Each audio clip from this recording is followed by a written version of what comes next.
It's April. It's April, what is it? April 16th? 16th. Yeah, April 16th, Tuesday, April 16th, 2013. This is Capital Conversations, and I'm Marty Owings. Sorry about that date mix-up to start with, but I should know that. I'm happy to be joined tonight by Senator Matt Schmit and Representative Steve Drazkowski. Of course, Representative Drazkowski is a Republican. Senator Schmit is a Democrat. You guys share the same district. He's your representative. You're his senator. Oh, I'm not his representative, but he's my senator. Oh, he's okay. Yeah. I'm sorry. They've got these big areas. I know you have to redistrict. We run into each other quite a bit down there, though. That's for sure. Sure, knocking on the same doors. That's right. It seemed like we were chasing each other last summer and fall. So it sure did. Yeah. I have great respect for Representative Drazkowski's work ethic. I saw him out and about quite a bit on the campaign Well, you trail. weren't a slacker yourself. So, well, I think we both knocked on our fair share of doors last year. So. Well, we'll find something for you guys to disagree about shortly. But let's talk about it a little bit, Representative Drazkowski. You had a bill passed at the House last night, the Economic Development Bill. A lot of things in that bill, including a $46 million increase over the base budget. There were a number of things that came up during that. I understand that there were some provisions you didn't feel real comfortable about, and I understand you voiced your concerns, but the bill in general, I want to talk about it and tell me what your thoughts are. Well, first of all, I mean, we need to remember, Marty, that where we came from, and over the last 2 years, we had about a $5 or $6 billion deficit.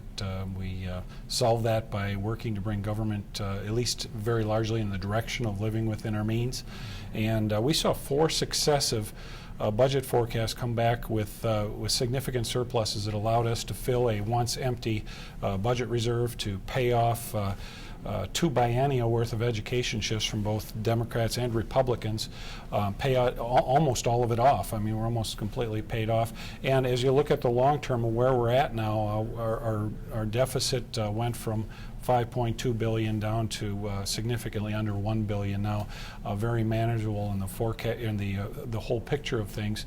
And we're on a path to be in very good position, especially when you get to the out biennium that we're looking at now, the 16-17. If I remember, a $700 million surplus that we would be expecting. So we're on that path. And Representative Mahoney had the bill and referred to it as a jobs bill and a job development bill, and it's $437 million, a 23% increase in spending over those same category areas from the last biennium. So we're seeing significant increases in spending, all fueled by, and we have to remember, we are extracting dollars from the hard Minnesota workers who work hard every day and their employers, bringing it into the fold of government and then using government to redeploy it in areas that they see fit. And so I don't see it as a jobs bill, but really as a spending bill.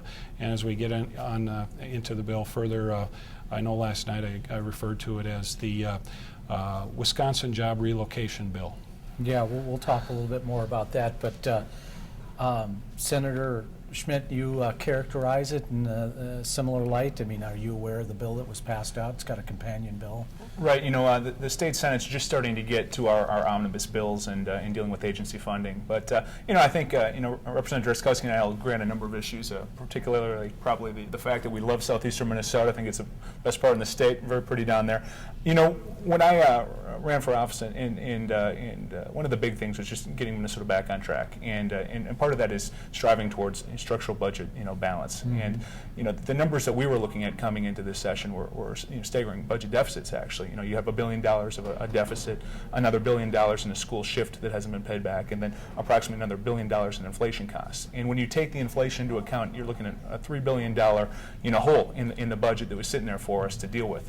Now, of course, we've had some good news from the state economic forecasts, and our recovery is moving in the right direction. I mean, we're seeing limited job growth. We're seeing some growth in expected revenues for the state coffers.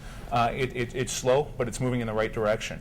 But one of the things that I'm really committed to doing is balancing not just the immediate budget, but the tails, so to speak, on the budget, the next 2 years thereafter. Mm-hmm. So taking a longer view of Minnesota's budget and not just shooting for the quick fixes, but getting this budget back on track so that we're not here every other session dealing with a budget deficit. Yeah, well, let me ask you about that then. And that's part of the Senate's job is to take a longer view, right? You guys get to be in office a couple years longer, maybe, potentially. What's the deal with why put forward a bonding bill in an off year? What's the point of that? I mean, it seems like we're trying to deal with a budget deficit. Why can't Democrats just focus on that and take care of business? Well, without doubt, balancing the budget is our first and foremost priority. We've spent a great deal of time talking about potential tax reform proposals and striking the right balance between proper new revenues and having a more sustainable course going forward with our budget. However, you can't deny the fact that we've really, I think, come out of a last decade in Minnesota in which we've deferred on maintenance for key infrastructure throughout the state. You look at the situation we're in right now. We have unemployment is relatively high. Mm-hmm. We have tax rates which are, interest rates which are relatively low, and we have some room under our debt cap, so to speak. Now's a good time to bond, and the needs are never been greater. So I think as we move towards the close of session. But everything you just said was arguable. I mean, hang on a second, Senator. I'll argue that. I give you a chance, but I want Representative Drazkowski to weigh on this. Now, the argument that interest rates are low or the time would never be better than now to do this, weren't those arguments that were made about the bonding bill last year? They were made about that last year and the year before of course. Bonding, which is borrowing and spending on the taxpayer's dime, is what we're talking about here. Bonding. We're talking about bills. We have to pay them back. It's supposed to happen once a biennium, and we've been doing it twice a biennium, at least for the last 2 biennia that I've been here, and there's effort now to go in that same direction. We have to look at what this is. We are borrowing, in the proposal, at least in the House, is to borrow and spend $1.562 billion in this, a non-bonding year. We're supposed to be focusing on the budget. Emphasis on the the billion. Billion. I noticed that. You love to do that. With a B. Billions. And it was 1.2. But still, it's a lot of money. And it was 1.2 billion with a B the last biennium in debt service. Yeah. So that number I gave you was the debt service target. 1.582 billion to pay off the debt. It was 1.2 the last biennium. The biennium before that, I believe, was like $800 or $900 million. So we, in the last few years, we went over $1 billion in debt service costs for the first time. We're soon going to be, at the end of this biennium, if the Democrats borrow and spend all the money they're talking about, another half again, $1.5 billion. We're going in the wrong direction. That's $62 million in this budget we're talking about that it's going to cost just in this biennium I want in to order give to pay it Senator off. Schmit a chance here. Now, if Representative Drazkowski, I know I don't want to rephrase his words there, but let's say, for instance, you get this money, the budgets look better, Stinson stands up and he's not the doctor of death like he usually, he's going to tell you, hey, we got some money here. We're looking forward to that day. Yeah, right. So he's got some money there. Why cannot the Democrats leave that alone and pay the bills we already owe versus, going after that money and looking for places to put it?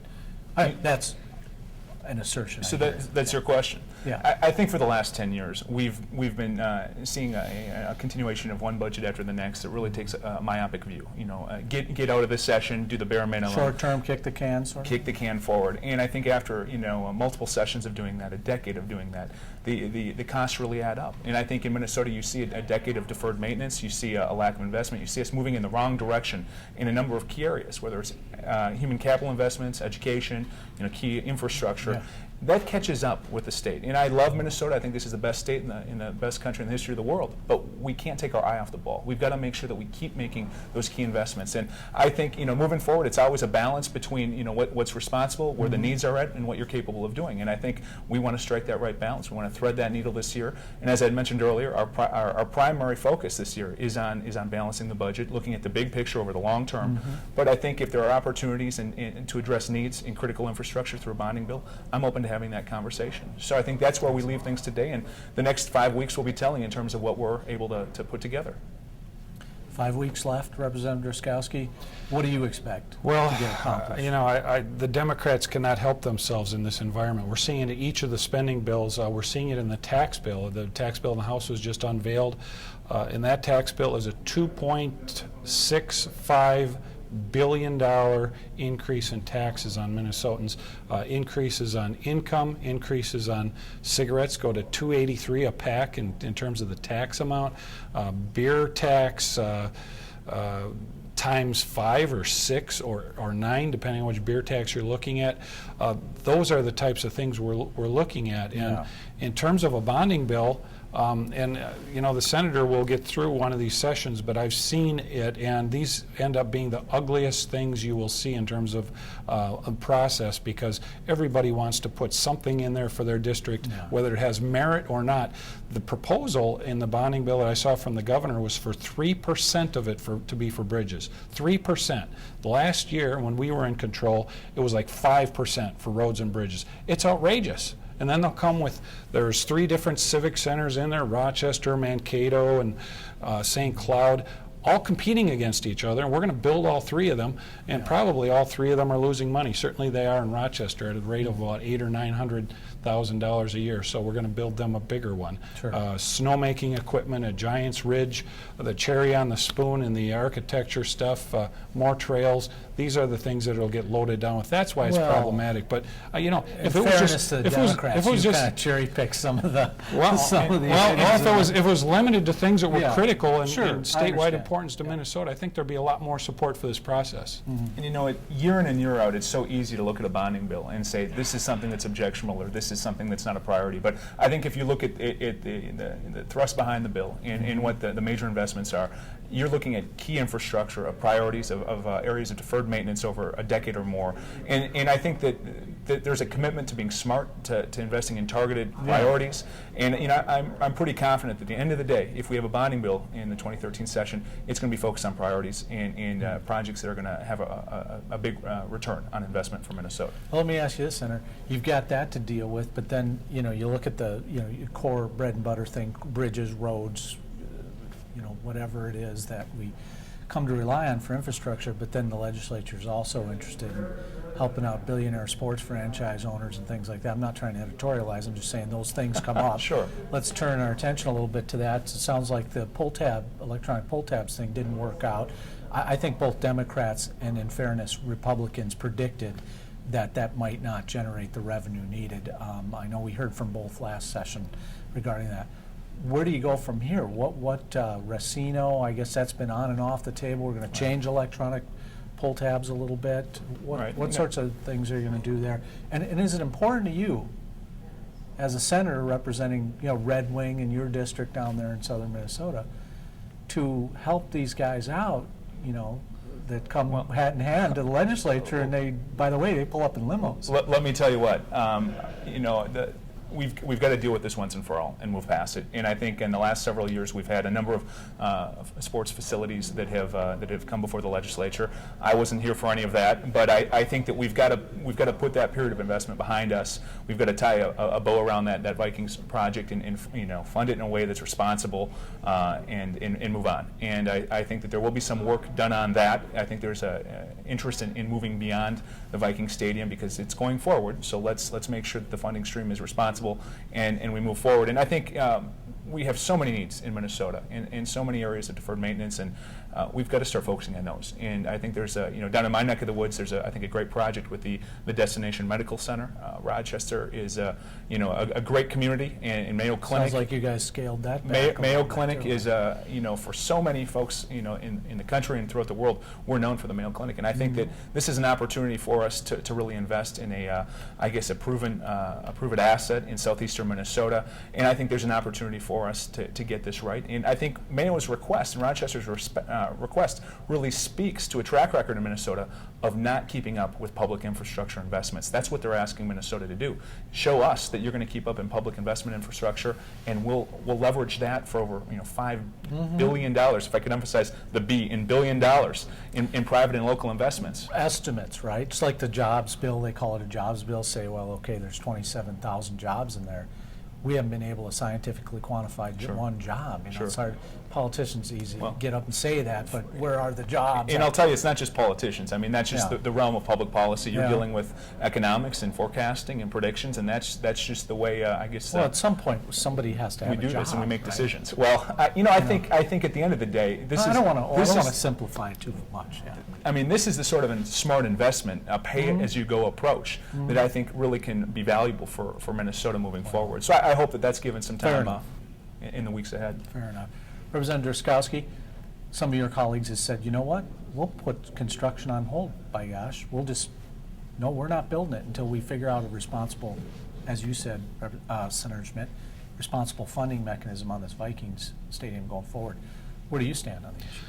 Well, I stayed in the same place I did a year ago, and that was the people of Minnesota got a very poor business deal out of this entire thing. We had the governor and his folks, and we had the people in Minneapolis, the city of Minneapolis. We had the Vikings all sitting down in a huddle, and they had several meetings and came out with a business arrangement by which they then transferred that arrangement to Representative Lanning and Senator Rosen and said, here you go, you guys write the bill and fund this thing. Well, we didn't. The people of Minnesota did not get any input into that, and so what we ended up with was a very bad business arrangement. The people of Minnesota are responsible for 60% of the cost of that stadium. Now they're just doing one for about the same amount down in Atlanta, Georgia. 20% is the taxpayer exposure there. Down there. So what did we get to start with, and why did we negotiate from such a poor position to start with? And we were talking about that at length last session, last year. But we also talked at length about the fact that this mysterious fantasy funding mechanism that we had in the form of pull tabs, electronic pull tabs, that had been tried and had not been tried and been successful anywhere. They actually tried them in Iowa and they failed, and that was the only place that had any track record of them.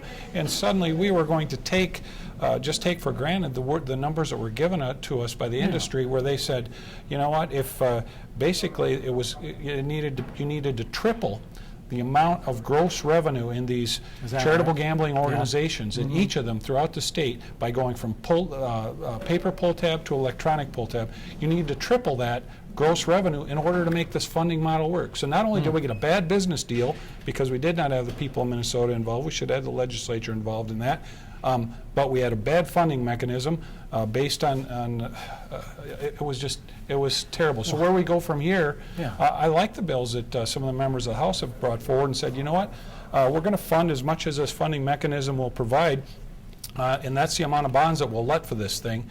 And if we need to renegotiate with the Vikings on it, maybe that's what we need to do. Now, those not going to like that. Well, those are conservatives that are talking there, and those are Republicans. But Representative Lancheski has a different idea, and I give her credit. She has at least acknowledged we have a problem with this. Houston, there's a problem here. And so I give her credit for that. And she's got a bill that will increase taxes on memorabilia, box seats, and other things, and extract more money from Minnesotans and fund Senator government. Schmit, let's close the book on this.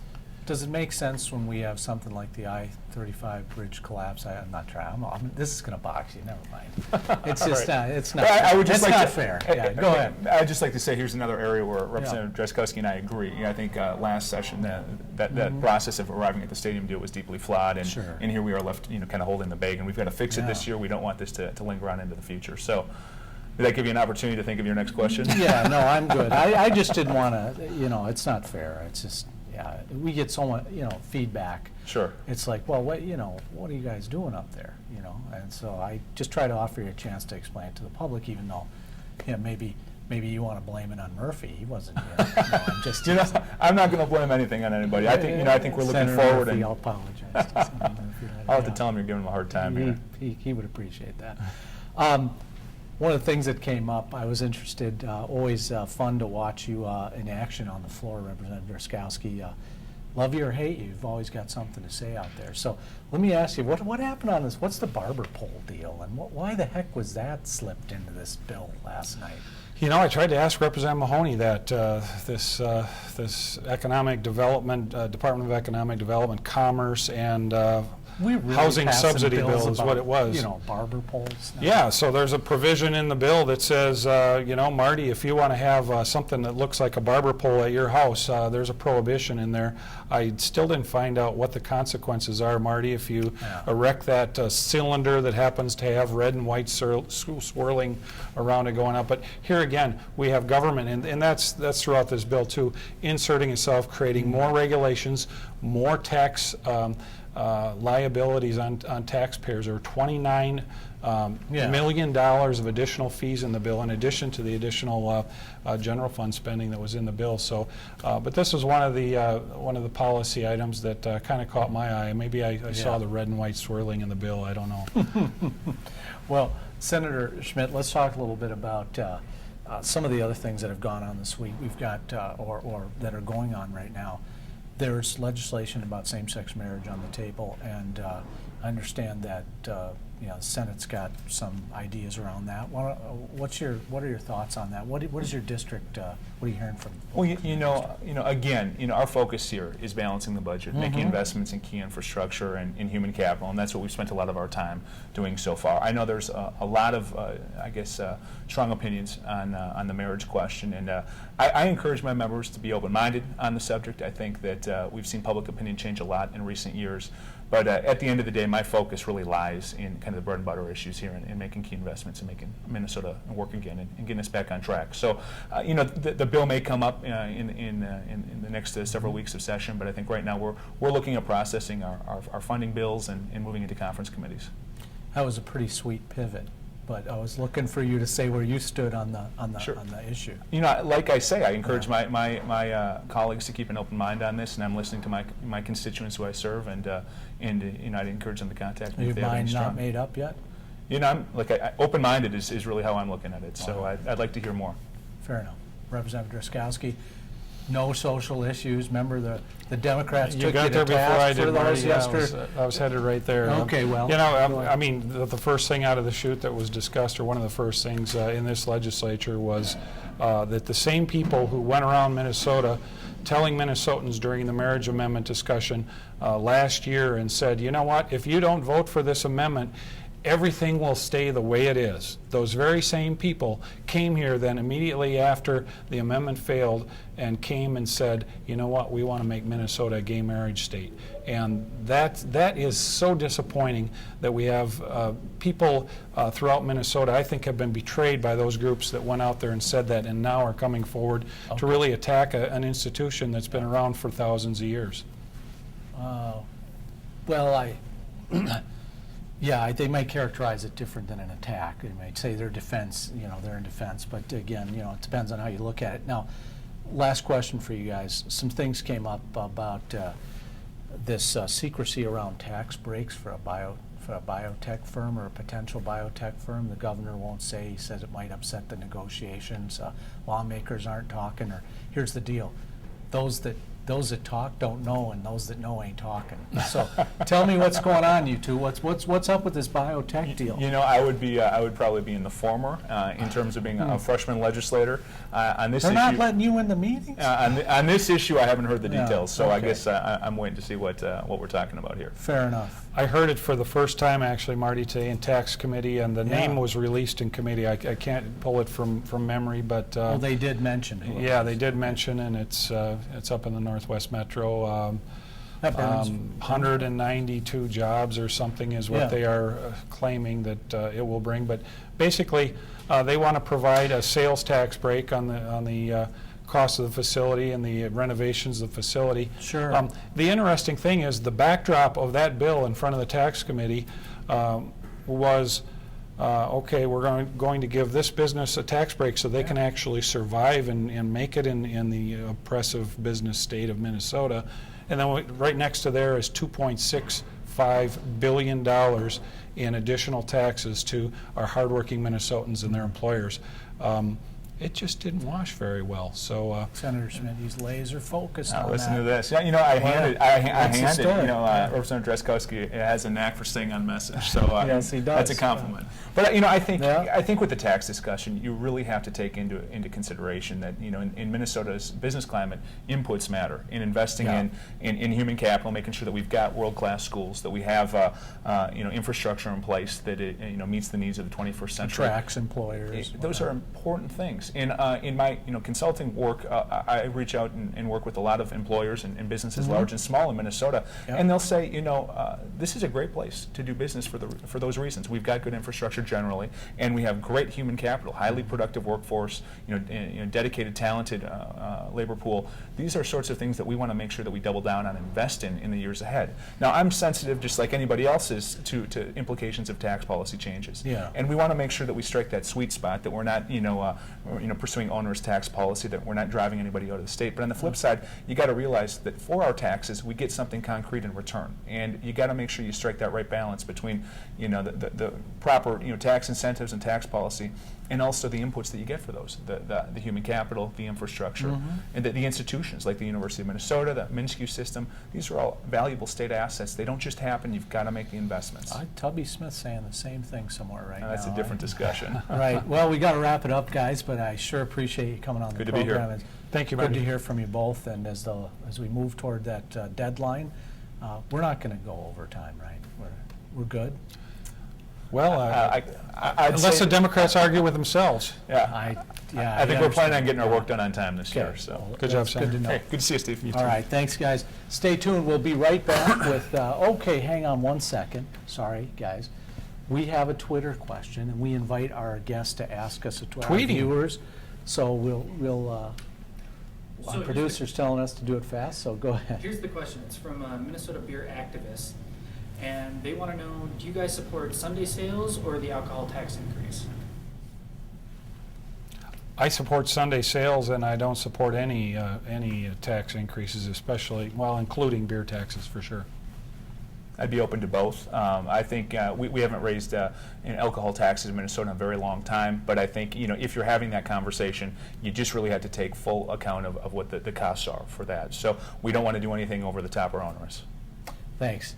Well, stay tuned, and thanks. Appreciate you answering that viewer's question. We went into overtime here. Yeah, All we right. are in overtime, but promise we'll keep it short. We'll be right back with Football conservative metaphor. radio host Mitch Berg. He'll give us his take on all the action up here at the That's good. legislature. Good job. All right, we'll be right back after this.